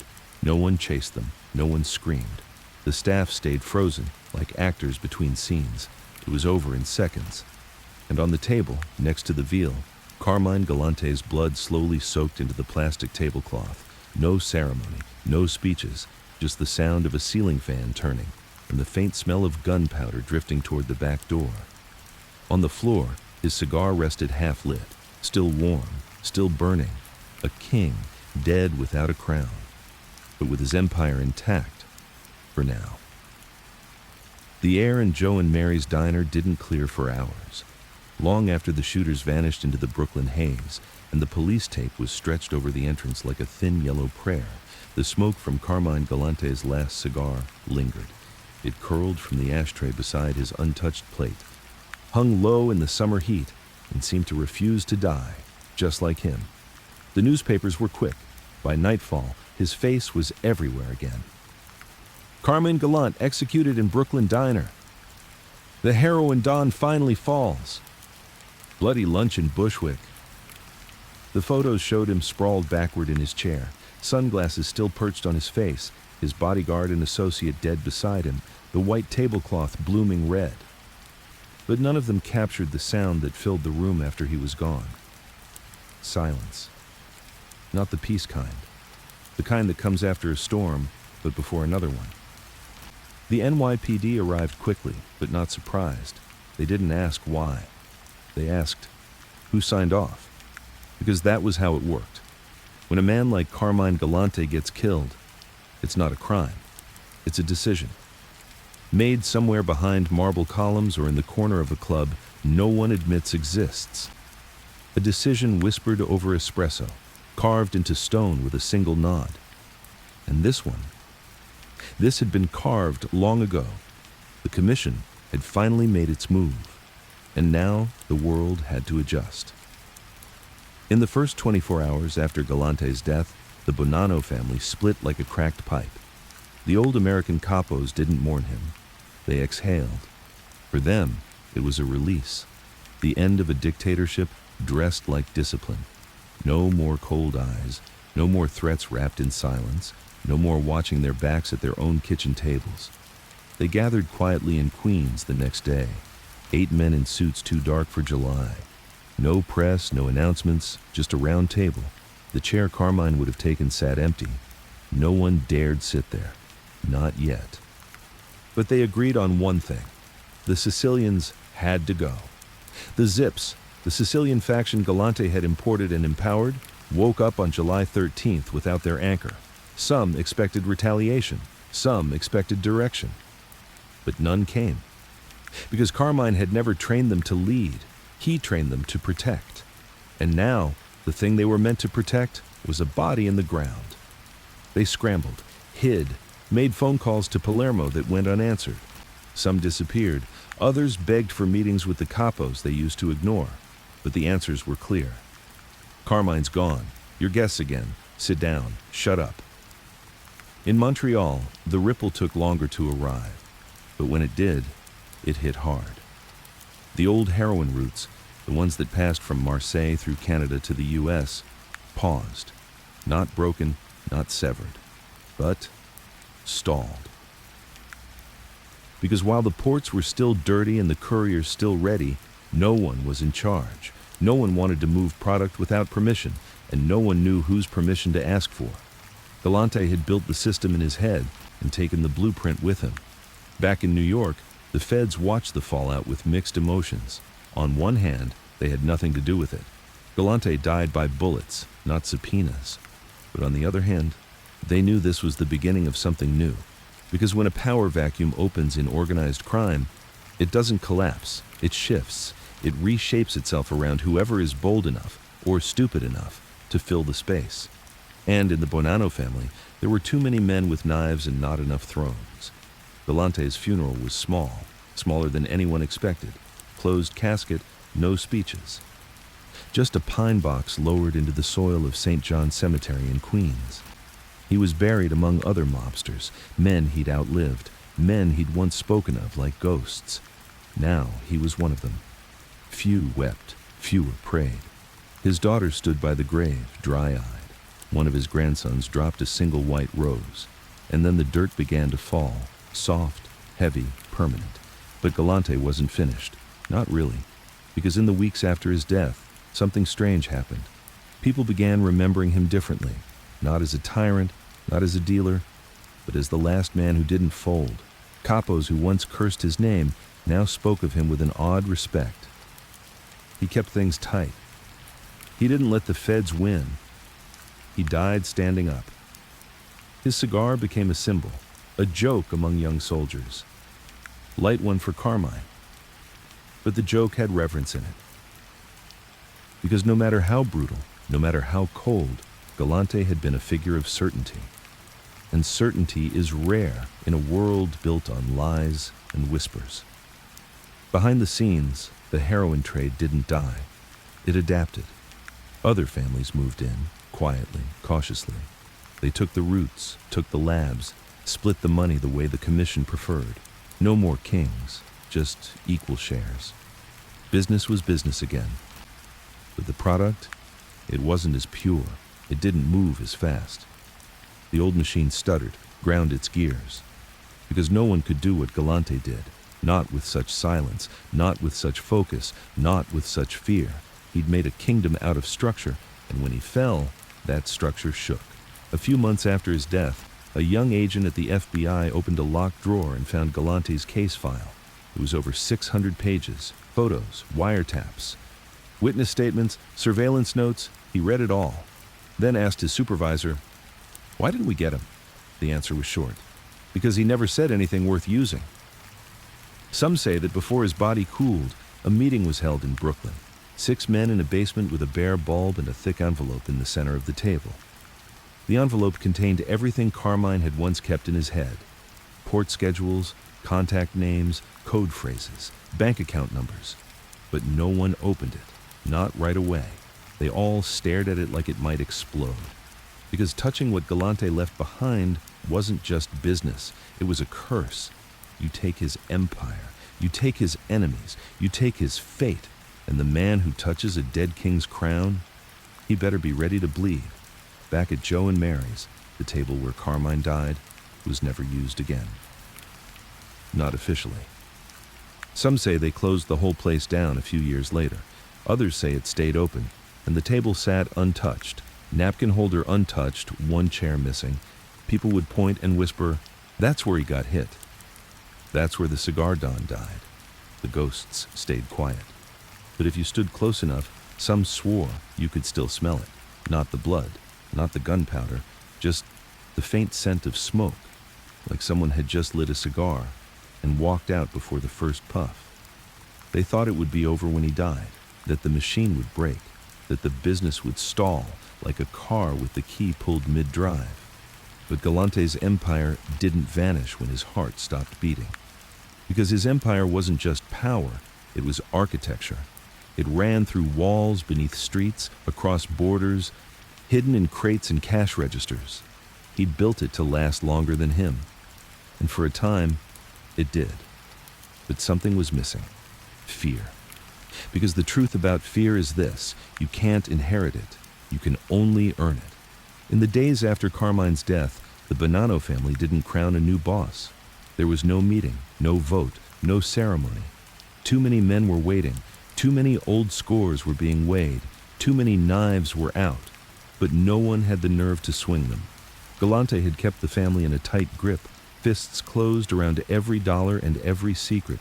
Now those fists had relaxed, and greed rushed in like water into a cracked dam. Capos who hadn't spoken in years were making quiet visits. Envelopes changed hands.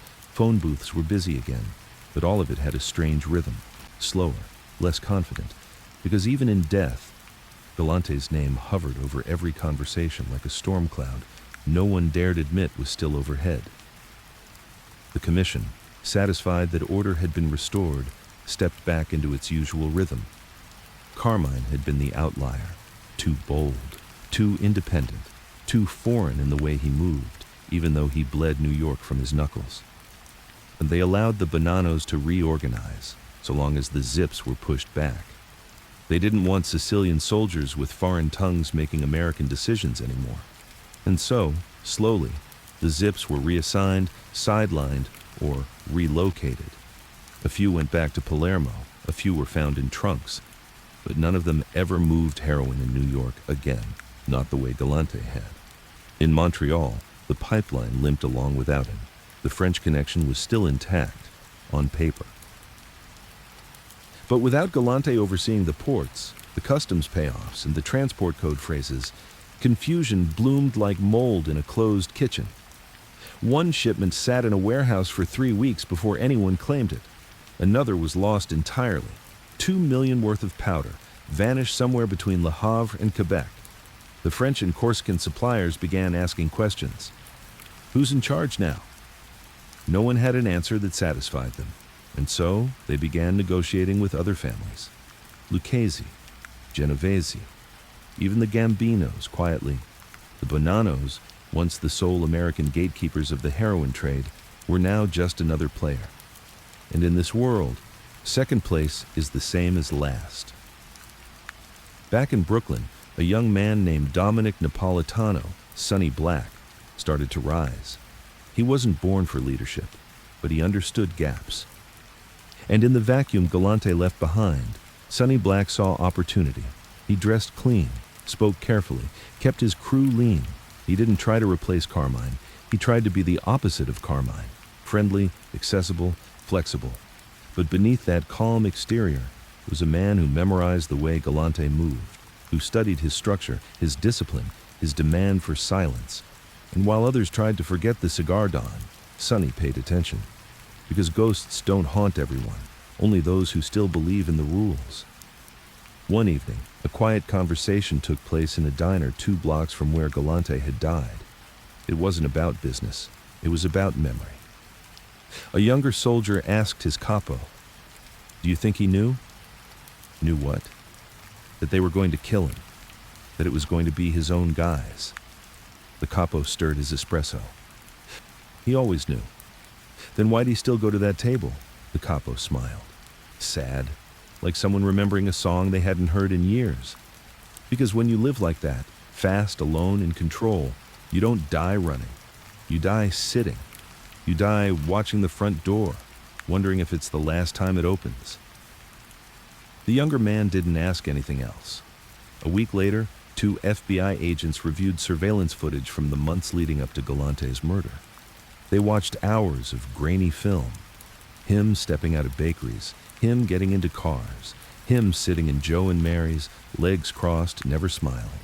One agent finally said, "He looks like he's already dead." The other nodded. He was, just didn't stop breathing until July.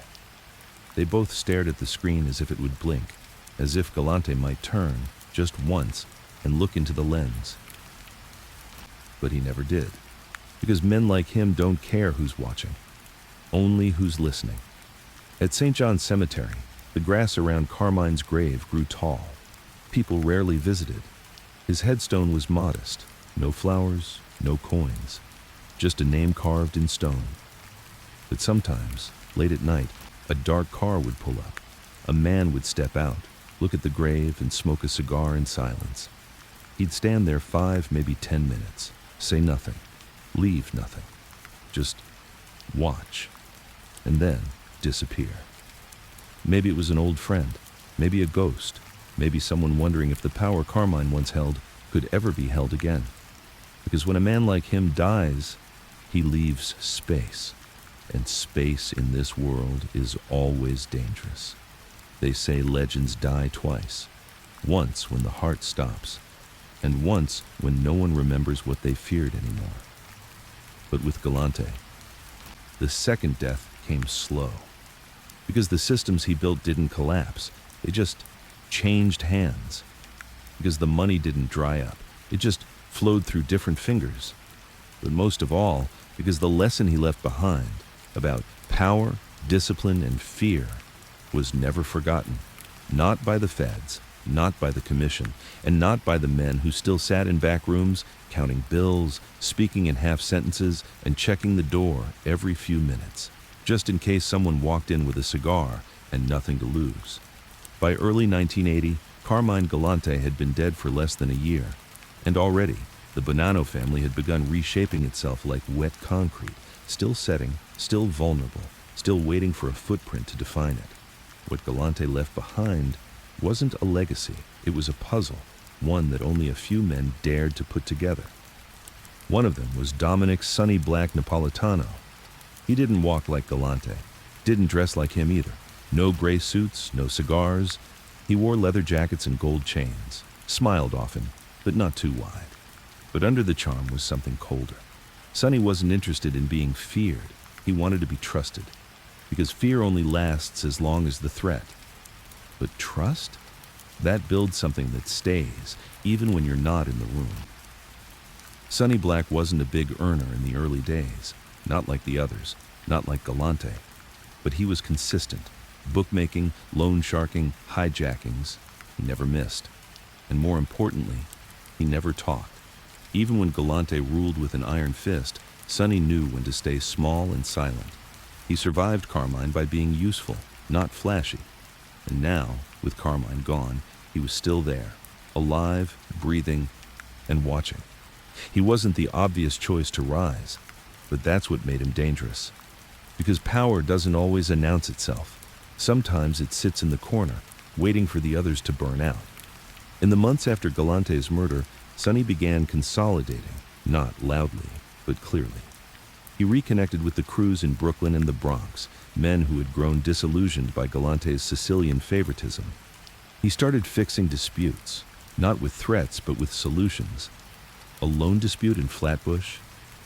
Sonny settled it in 2 phone calls. A hijacking gone wrong in Staten Island? Sonny had the truck back before morning. People began to say something strange. He handles things like Galante, but smoother. That wasn't a compliment, not in this world, because Galante's ghost was still fresh.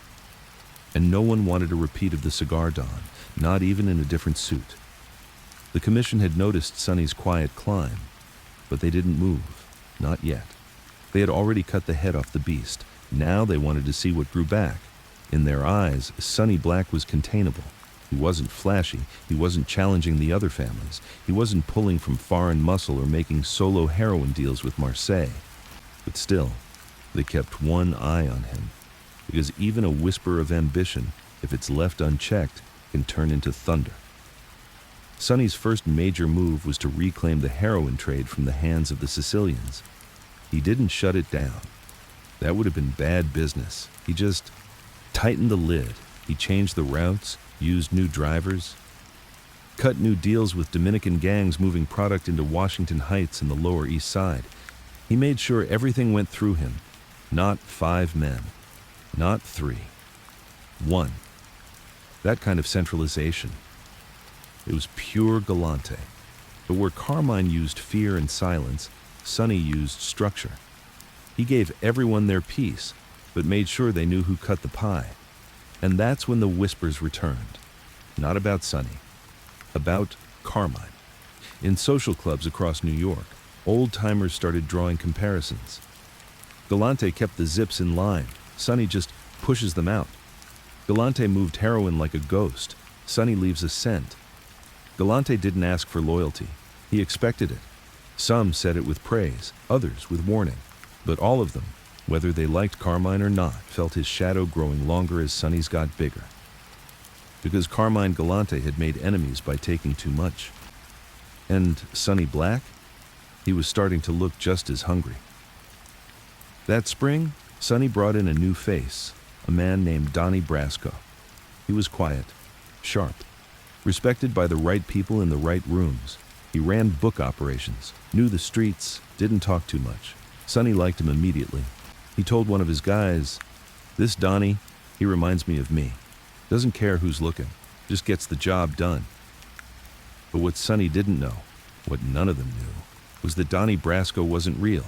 His real name was Joseph D. Pistone, and he was an undercover FBI agent.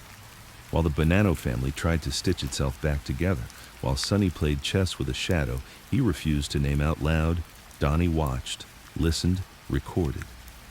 He watched men talk about Carmine Galante like he was a ghost in the walls, watched how his name still made some flinch, watched how Sonny Black tried to balance ambition and caution like a man walking a rope between 2 burning rooftops. And slowly, methodically, Donnie collected it all. Because the feds hadn't been able to get Galante. He was too smart, too cold, too isolated. But this new Bonanno world, it had cracks. And Donnie was inside them. In May of that year, Sonny hosted a dinner at a steakhouse in Little Italy. 10 men at the table, all made, all watching him carefully. He toasted with red wine, spoke plainly. "We keep things tight. We do business with respect. No noise, no greed. The way it should be." Everyone nodded. But beneath the nods, there was a tension no one admitted. Because just like with Galante, there were some who believed the man giving orders wouldn't stop climbing. And when a man won't stop climbing, the only way to stop him is to cut the ladder. 2 weeks later, someone tried to kill one of Sonny's lieutenants. Drive-by, sloppy, but clear. The message, "Your reach is showing." Sonny responded with a sit-down. No threats, no blood, just a warning. "You push me, I won't fall. I'll pull you down with me." It worked, for now. But the message got back to the commission. He's getting bold. He's getting strong. He's getting Galante-level ambitious. And that wasn't going to fly twice. But Carmine Galante wasn't done. Not really. Because his name was still on lips. His structure still shaped the trade. His rules, his codes, his blueprint still lived in the bones of every crew making real money. Sonny could try to lead. The commission could pretend the page had turned, but deep down, everyone knew the page was stained, and the ink spelled one name again and again, Carmine Galante. And ghosts, no matter how deep they're buried, always know their way back to the street. The summer of 1980 brought a strange peace to the Bonanno family.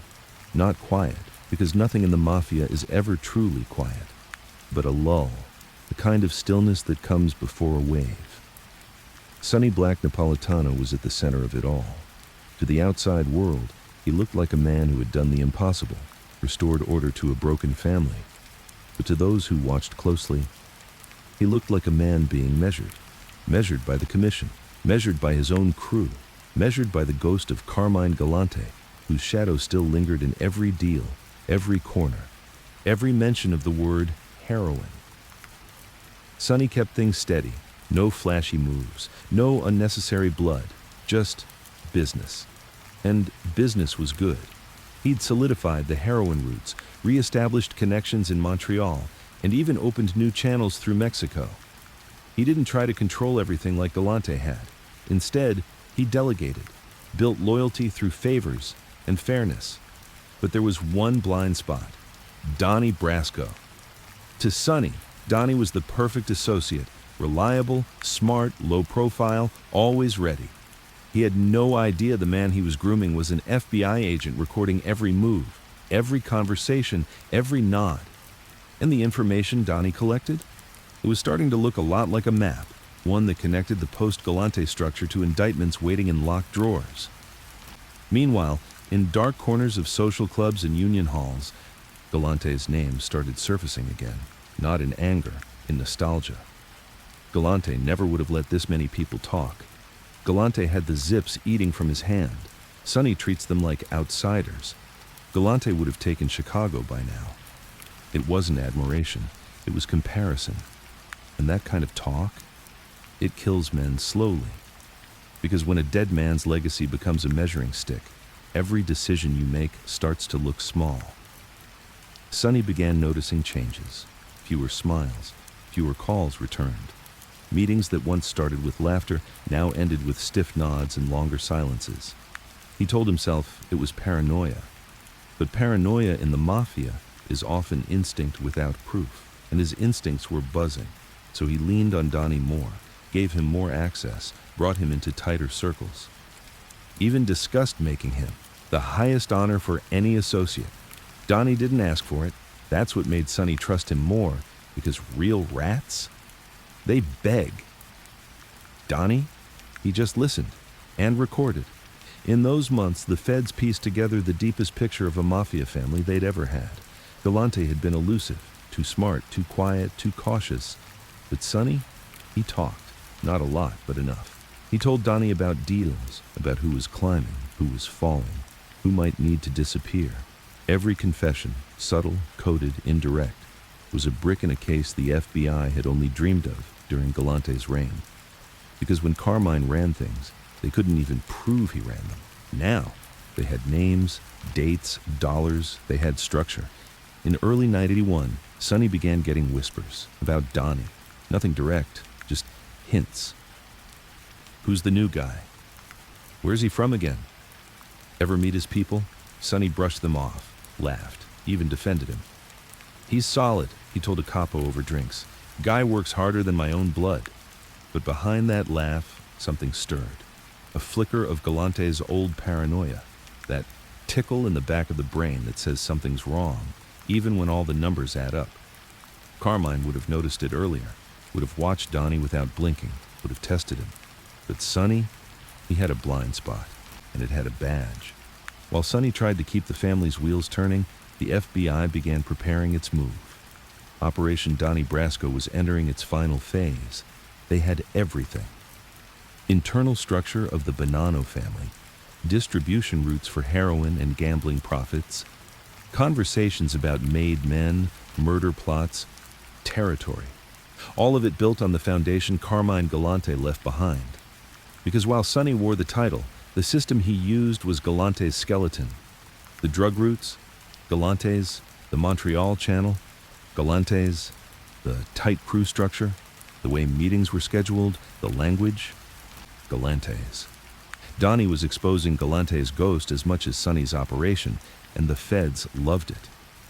By the spring of 1981, indictments were being drafted, names were finalized, agents were pulled off cases and reassigned to prepare for the takedown. And Donnie, he was pulled out. Just like that. The undercover job was over. He vanished. No warning to Sonny. No goodbye. Just a man. Gone. Sonny didn't know what hit him. He waited for a call, a knock, a message. Nothing came. He called Donnie's old number, disconnected, asked around. No one had seen him. Then the newspaper came. FBI infiltrates Mafia. Undercover agent spends 6 years inside Bonanno family. There was a picture, small, grainy, but it was him. Donnie Brasco, Joseph Pistone. Sonny's blood went cold, not because of betrayal, not because of what the feds knew, but because of what this meant. He had vouched for a Fed. He'd brought one inside the family's inner circle, talked about things that should never have left the table, and in the world Galante left behind, that was a death sentence. When word reached the commission, the reaction was predictable. Embarrassing. Sloppy. Unforgivable. Some said Sonny should be shelved. Others wanted him dead. But no one defended him. Because in the Mafia, you only get to fail in silence if your body disappears. That July, Sonny got a call from a man he hadn't spoken to in months. Old friend, old crew. "Meet me at the club," the voice said. "We gotta fix this." Sonny knew what that meant, but he went anyway. Because a man like him doesn't run. He just walks into it. No one knows exactly what happened that day. There was no body, no press release, just silence. A week later, Sonny Black's hand was mailed to the FBI, still wearing his pinky ring. The message was clear. You don't walk a Fed through a family and live. And somewhere, maybe in the fog of memory, maybe in the guilt of unfinished business, Carmine Galante's ghost was smiling. Because Sonny tried to build a new order. But he used Galante's rules. And in the end, those rules killed him. They said the Bonanno family would never recover. Not after Donnie Brasco. Not after Sonny Black's body vanished. Not after the FBI showed the world just how deep they could go. The headlines called it a collapse. But that wasn't quite right. The Bonannos didn't collapse. They rotted from the inside. And rot doesn't make a sound until it's already done its damage. In the weeks following Sonny Black's murder, the family entered a darkness that even the commission didn't want to touch. Old capos stopped returning calls, crews stopped kicking up on time, made guys disappeared, not to prison, but to silence. Some turned themselves in, some ran to Florida, a few switched sides altogether, begging for mercy from other families they'd once called rivals. The Bonanno name had become radioactive, not because of the feds, because it was no longer clear who was in charge. And when no one knows who's in charge, every man starts to wonder if he might be next. Meanwhile, the FBI went public. They held press conferences, released transcripts, audio, photographs. We had a man on the inside. We know how they think. We dismantled their leadership. And while they smiled for the cameras, they quietly admitted something behind closed doors. They hadn't gotten everything. Because the deeper they dug into the Bonanno structure, the more they found traces of someone who was already gone. Carmine Galante. His name came up on ledgers, on warehouse leases, in smuggling patterns that hadn't changed in over a decade. Even in death, his fingers were still wrapped around the throat of the heroin trade. That didn't sit well with the commission. To them, Galante was supposed to be history, a mistake that had been corrected. But now, feds were asking, was he really the last man in control? Did he leave something behind? The idea that Galante's systems outlived his body made them uncomfortable, because it suggested something worse, that killing him hadn't been enough. In Sicily, word of the American chaos drifted back like smoke from a distant fire. The old Zips, those who had once served Galante faithfully, now found themselves in limbo. Some had returned home. Others had laid low in Brooklyn, waiting for a sign that they could rise again. But the sign never came. Because in the post-Galante world, the Zips were blamed for everything. The rise of heroin, the federal infiltration, the cultural shift in the family. They were treated like relics from a time everyone wanted to forget. But in dark rooms behind locked doors, a few of them still spoke his name with fierce respect. He was the only one who treated us like men. He never bent. He understood discipline. The new generation of soldiers didn't care. They didn't remember Carmine Galante. To them, he was just a photograph in the paper. Sunglasses, blood, a cigar in his mouth even in death. They had different problems, smaller rackets, more surveillance, more rats, less loyalty.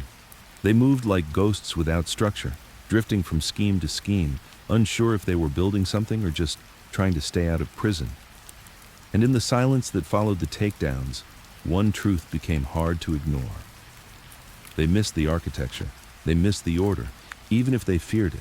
even if they hated it, because at least Galante had rules. In the early months of 1982, a man named Philip Rusty Rastelli, once considered the official boss of the Bonanno family, was released from prison. He returned to a broken house. The commission still recognized him, barely. The remaining capos paid lip service, barely. But everyone knew Rusty hadn't built this family. Galante had. Rusty had been in jail while Carmine stitched heroin into the bones of the organization. Rusty had watched from the sidelines as Galante became a king. Now he wanted the throne back. But the throne didn't want him, because it no longer existed, just bloodstains and vacant seats. Rusty tried to rebuild, appointed new captains, cleaned up crews, made promises. But every move he made carried an invisible question behind it. What would Galante have done? And the men around him asked that question not out of loyalty, but out of fear. Because Carmine's style had been precise, efficient, final. He didn't warn people. He didn't repeat himself. He didn't make deals that weren't ironclad. Rusty, he negotiated, and that made him look weak. Meanwhile, law enforcement didn't slow down. What started as one infiltration had opened the door to dozens of new investigations. They found heroin labs still using Galante-era methods, still using codes he'd created, still using couriers trained under his lieutenants. And in courtrooms, prosecutors started saying things they never dared say before. This criminal enterprise was designed by Carmine Galante. He was the architect. What followed was only the execution of his vision. The irony was sharp. The man they'd hunted for decades, the man they couldn't convict while he was alive, was now being used as the blueprint for their evidence. In one case, a prosecutor described the Bonanno family as a cathedral built on heroin and fear, with Carmine Galante as its architect and high priest. The courtroom stayed silent after that, because it was true. Even the defense didn't argue. Back in Brooklyn, in the smaller social clubs that hadn't been shut down, a few of the older men started telling stories again. Not about Donnie Brasco, not about Sonny Black, about Lilo, the man who used to sit at the back of the bakery, sipping espresso, speaking only when necessary. The man who wore silence like a suit. The man who made the world's deadliest drug feel like just another business move. One night, a young soldier asked his uncle, "Was Galante really that scary?" The old man paused, looked out the window. "He wasn't scary," he said. "He was inevitable." The boy didn't understand, but the man didn't explain. Because how do you explain that some men are born to run things the rest of the world is terrified to name? How do you explain that a man can be murdered in broad daylight and still make people flinch 10 years later?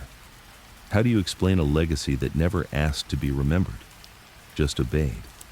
And so, as the family stumbled through the early 80s, as the courts grew bolder and the FBI grew smarter, as the commission lost relevance and the rules blurred into chaos, the name Carmine Galante refused to disappear. It hung in the air like gun smoke, not fresh, but never fully gone, because when a man builds something that big, that violent, that invisible, he doesn't die when they shoot him. He dies when the last brick of his design finally falls. And Galante's bricks? They were still holding. By 1983, New York's organized crime scene was gasping for air. The 5 families weren't dead, but they were bleeding. The FBI had pulled off the kind of prosecutions they used to dream about in the 60s. Undercover agents, flipped informants, RICO indictments. The whole underworld map had shifted. And yet, in the quiet between the court cases, something strange started to surface. The product never stopped moving. Heroin shipments still arrived. Money still changed hands. Ports in Montreal still looked the other way. It was as if someone was still pulling the strings long after the supposed puppeteer had been buried. But it wasn't someone. It was something. Carmine Galante's network. The thing people failed to understand, even in his lifetime, was that Galante wasn't just a boss. He was a builder, a strategist, a man who treated heroin like architecture. Where others used people, Galante used positions. Where others hoarded power, Galante distributed responsibility, then buried it under layers. He didn't just give orders, he wrote systems, routes, codes, collections, punishments, a silent language known only to those who carried it from city to city. And now, years after his death, those systems still worked. Even the feds had to admit it. In an internal memo from late 1983, one FBI supervisor wrote, "Galante may be dead, but the enterprise he designed continues to operate, decentralized and loyal to no living figure." The Bonanno family, in contrast, was a shell of itself. Rusty Rastelli tried to lead, but he was a ghost in his own house. Too many capos had gone down, too many soldiers had flipped. The FBI had moles in every corner, and no one trusted anyone enough to rebuild. And yet, the money kept coming. Smaller amounts, yes, but steady. It was heroin. It was Galante's system, still grinding along like an engine no one could locate. The irony? The same commission that had ordered his death now benefited from the bones of what he built. In Little Italy, a mid-level bookmaker named Angelo Caserta started noticing something odd. Every week, a man in a gray coat came in, collected 3 envelopes, and left. No talk, no threats, no tracking. Angelo asked around, "Who does he report to?" No one knew, but no one stopped him.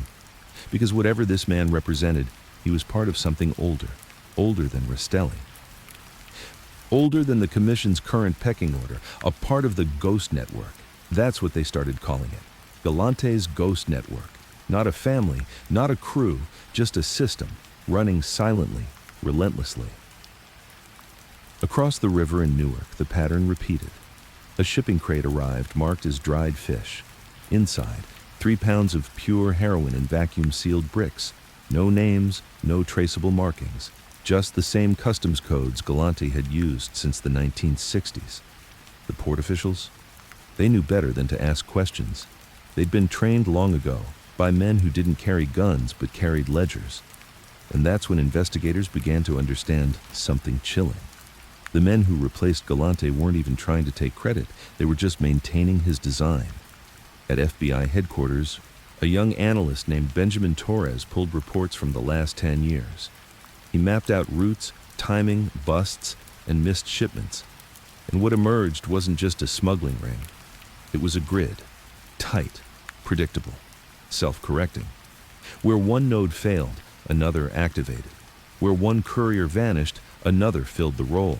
No fanfare, no retaliation, just continuity. He brought it to his superior, who frowned as he traced the red lines on the board. "Who's running this?" the agent asked. Torres hesitated, then said the name they both didn't want to hear. "Galante." The agent laughed. "But he's dead." Torres didn't smile. "His system isn't." In Palermo, an old Sicilian named Paolo Greco, once a mid-tier trafficker under Galante's heroin pipeline, received a letter without a return address. Inside, 3 shipping codes, 2 dates, 1 U.S. bank account number. He understood immediately, and with no question, no hesitation, he activated a shipment from Trapani to Marseille, then to Le Havre, and finally to Canada. There was no discussion of who issued the order, because the language itself was Galante's, and in that world, language was law.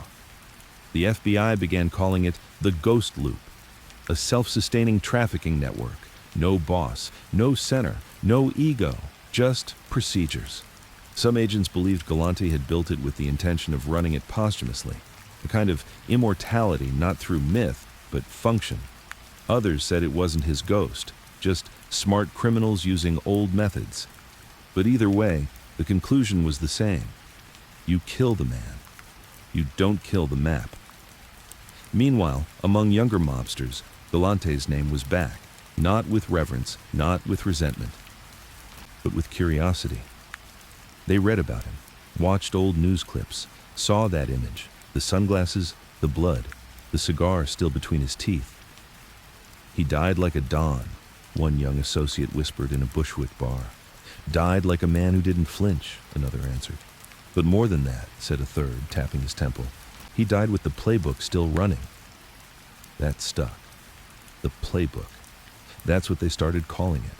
Even the feds, Galante's playbook. Not a literal book, of course, just a concept, a structure, a memory. He hadn't needed to write it down because he'd embedded it into the people, the ports, the pattern. In 1984, a bust in Chicago led to the seizure of a heroin lab. Inside, on the back of a clipboard, a customs broker had written, Lilo route, July 8th. It was the first time agents had seen the name Lilo in years. Carmine Galante's nickname, Lilo. It had returned not as a tribute, but as an operational term, like FedEx, like priority mail, not personal, just business. And maybe that was the most terrifying thing of all, that the man who once ruled through fear and silence had become a system so clean, so effective, his enemies now used his methods without question. In the back of a prison library, an old capo under Galante finally explained it best. To a young recruit, he said, Carmine didn't build an empire. He built a machine. You could shoot him in the face at lunch, and the engine would still run. Because he never wanted worship. He wanted control. The young man blinked. But he's gone. The old capo smiled. Exactly, and look how well it still works. By 1985, the world Galante once ruled no longer spoke in whispers. It spoke in wiretaps. The Mafia, once invisible in its discipline and hierarchy, had become a headline machine. Courts were filled, juries were seated, and for the first time in decades, the public saw the mob not as legend, but as a bureaucracy of crime. Suits instead of switchblades, lawyers instead of loyalty. Even the code of omerta, once sacred, was now optional. Men flipped like cards in the wind. And yet somehow, the heroin still moved. They called it the ghost phase, that window of time where no living boss claimed control over the heroin routes, yet the product still flowed. No meetings, no family heads, just motion. Ports in Montreal still offloaded textiles that reeked of vinegar and poppy. Trucks still left warehouses in Jersey under fake invoices. Money still landed in banks in Panama and Nassau, washed so clean even the IRS couldn't find the original stain. And the feds, watching with open eyes, realized something chilling. Carmine Galante hadn't created a criminal empire. He had written an algorithm. In a classified intelligence briefing, an FBI analyst compared Galante's system to a legacy computer program. You can kill the programmer, but if the code runs clean enough, it doesn't need updates. It just runs. Galante's heroin machine wasn't built for beauty. It was built for survival. Minimal communication, minimal dependency on leadership, maximum insulation. Every piece of the machine, couriers, chemists, port workers, distributors, knew only what they needed to know. It was the ultimate denial strategy. So when the bosses died, when the capos vanished, when the rats squealed, the machine kept humming. Because machines don't need loyalty. They need structure. And Galante's structure was still breathing, but even machines wear down.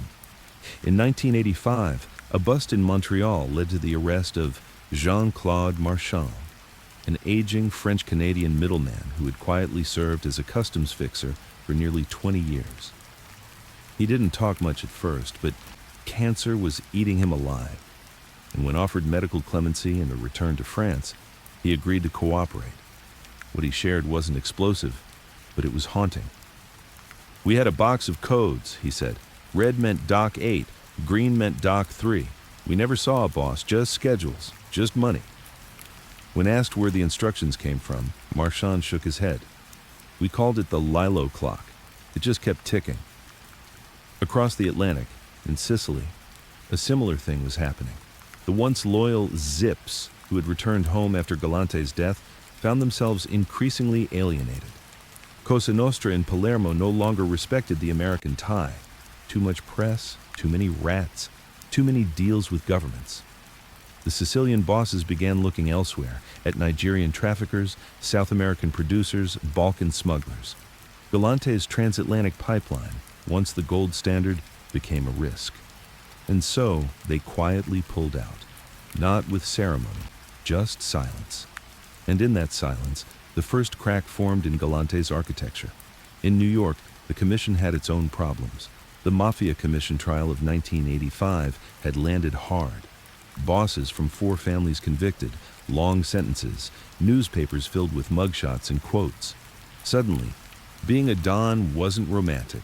It was an invitation to a life sentence. And for the Bonanno family, it was worse. They weren't even invited to the commission table anymore. Not after Donnie Brasco, not after the internal chaos, not after the name Galante became synonymous with defiance. So they floated, leaderless, powerless, drifting on currents that had been set in motion by a man already 6 feet deep.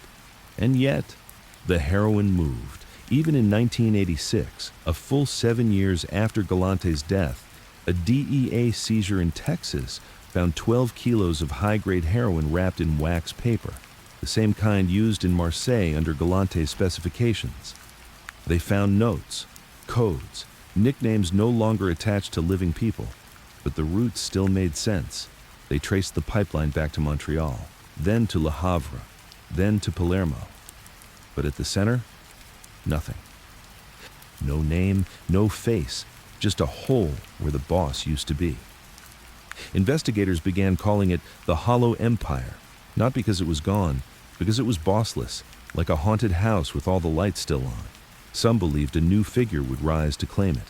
Others believed no one wanted to, because Galante's ghost wasn't just a memory, it was a warning. You can't wear a dead man's crown without attracting his enemies. In the Bronx, old associate named Pino La Scala, a former trucker for Galante's crews, died in hospice care. Before his death, he gave a rare interview to a journalist writing a book about the heroin trade. When asked about Galante, Pino didn't hesitate. He was the only man I ever met who didn't want to be famous, just effective. The journalist asked, what made him different? Pino smiled with yellow teeth.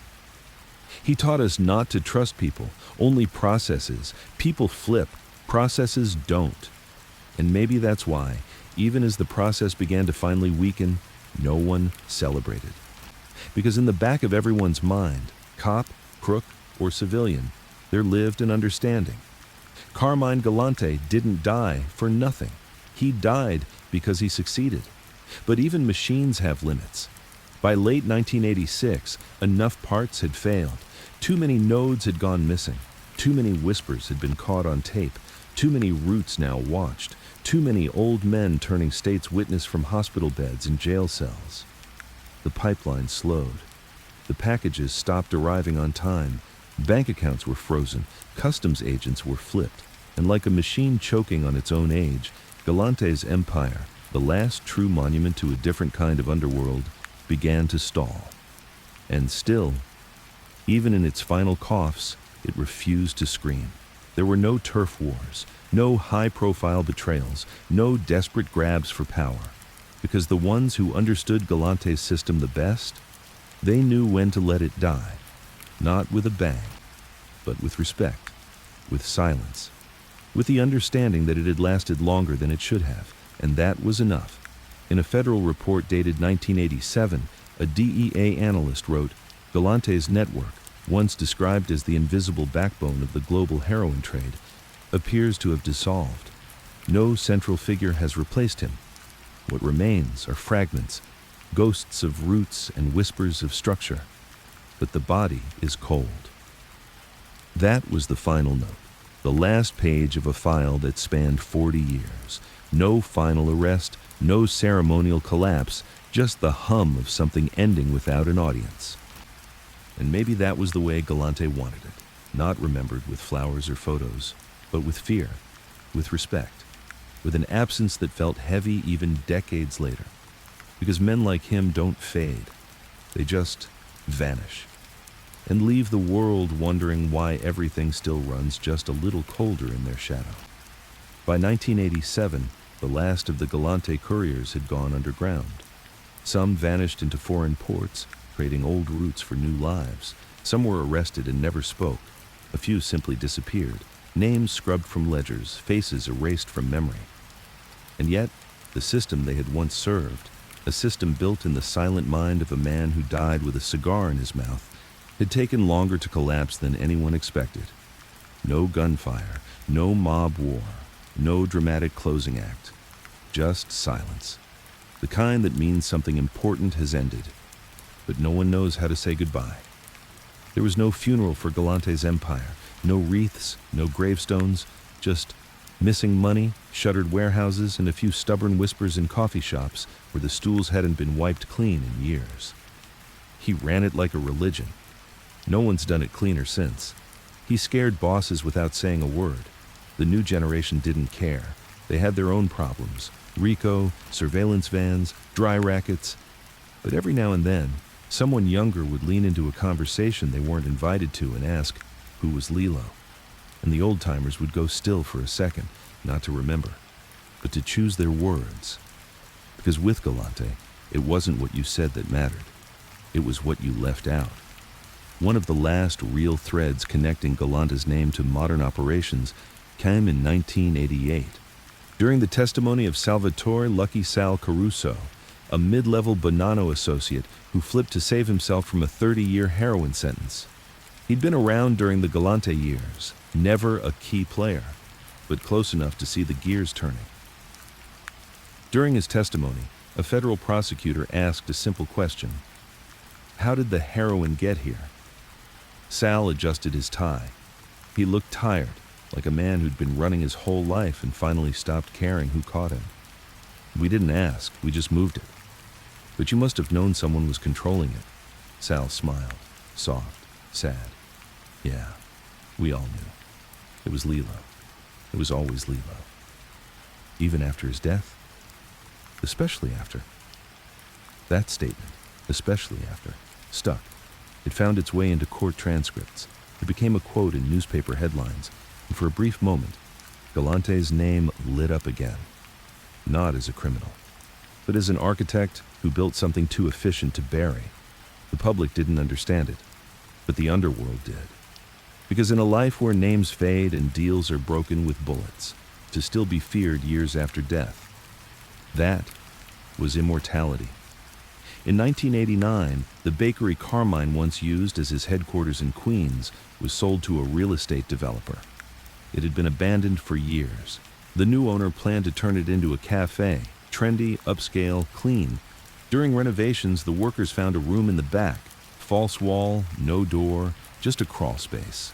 Inside, a rusted safe, a wooden chair, and a moldy, half-used box of cigars. The safe held nothing but paper, most of it unreadable, water damage, ink faded. But in the corner of one page, just barely legible, were two words written in blocky, deliberate letters. If lost. Run silent. No signature, no logo, just that. As if the machine had been told what to do in the event of its own death, and followed the instructions perfectly.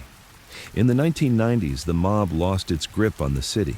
Giuliani's crackdown, RICO convictions, new technology, public apathy. What had once been seen as untouchable now looked like organized desperation, a dying business model kept alive by stubborn men with long memories and short options. But Galante's name stayed different.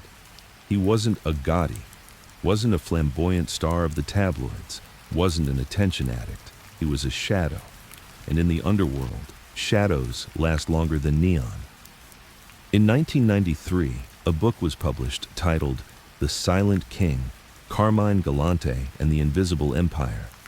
It didn't sell well, but among those who still cared, investigators, aging mobsters, bitter ex-couriers, it became something of a sacred text, because it wasn't written to glorify, it was written to decode, to explain how one man without charm, without charisma, without an ounce of theatricality, came to dominate the most powerful addictive drug trade in the world, with silence, with discipline, with design.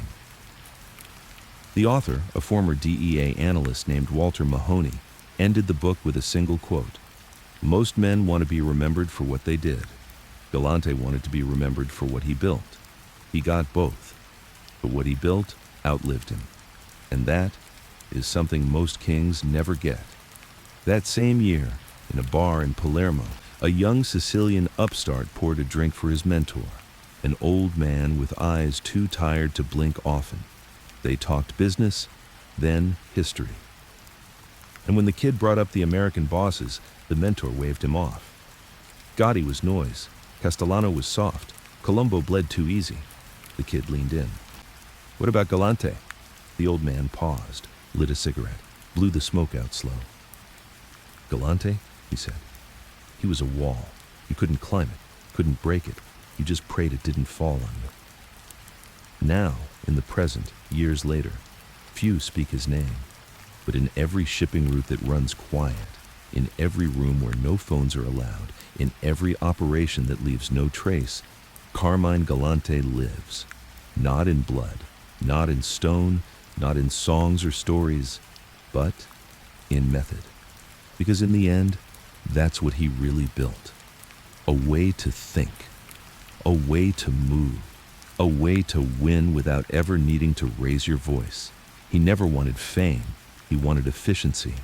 He never sought loyalty. He demanded usefulness. He didn't want to be loved. He wanted to be obeyed. And for years, even long after his eyes closed and the blood cooled on that diner floor, he was. So this is where it ends. Not with a shootout, not with a last word, just with a system running itself into stillness, a ghost fading, not because it was killed, but because time finally caught up. And when the final courier stopped running, when the last route dried up, when the last man who remembered the codes forgot them in a hospital bed, the machine finally exhaled. No monument was built, no candle burned, but somewhere, deep in the bones of the city, in the alleys and docks and doorways where real power once passed in silence, his name still lingers.